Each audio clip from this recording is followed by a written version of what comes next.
काँग्रेस पक्षाच्या वतीने आज नांदेडमध्ये भव्य आसूड मोर्चा काढण्यात आला होता। शेतकऱ्यांच्या विविध प्रश्नांसह शिक्षण क्षेत्रातील मुद्द्यांवर सरकारचे लक्ष वेधण्यासाठी हा मोर्चा आयोजित करण्यात आला होता।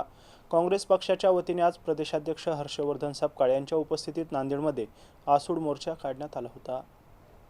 शेतकऱ्यांचा सातबारा कोरा करण्यात यावा, शेतकरी आत्महत्या थांबविण्यासाठी प्रभावी उपाययोजना कराव्यात, तसेच शिक्षण मंत्र्यांनी राजीनामा द्यावा यासह विविध मागण्यांसाठी हा मोर्चा काढण्यात आला। शहरातील नवामोंढा येथून मोर्चाला सुरुवात झाली। त्यानंतर मोर्चेकरी विविध मार्गाने जिल्हाधिकारी कार्यालयावर धडकले।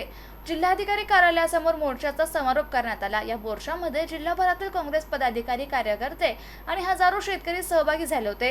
यावेळी सरकार विरोधात घोषणाबाजी करण्यात आली, तसेच शेतकरी आणि सर्वसामान्य नागरिकांच्या प्रश्नांकडे तातडीने लक्ष देण्याची मागणी करण्यात आली आहे।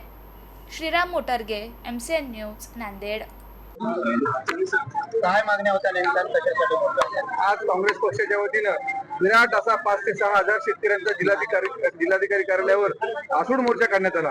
आमच्या काँग्रेस पक्षाच्या वतीने मागण्या हे आहेत की शेतकऱ्यांचा सातबारा कोरा झाला पाहिजे, शेतकऱ्यांना पीक विमा मिळाला पाहिजे आणि शेतकऱ्याच्या आत्महत्या थांबल्या पाहिजे। त्याचबरोबर नीटचा जो घोटाळा झालेला आहे त्याचे दोषी असतील केंद्रीय मंत्री त्यांनी राजीनामा दिला पाहिजे आणि मध्य प्रदेशमध्ये झालेला जो निवडणूक आयोगाने केलेला संशयास्पद कारभार आहे त्याच्यावर सुद्धा कार्यवाही झाली पाहिजे। या मागण्या घेऊन आम्ही आज सरकारच्या विरोधात आसूड मोर्चा काढला आहे।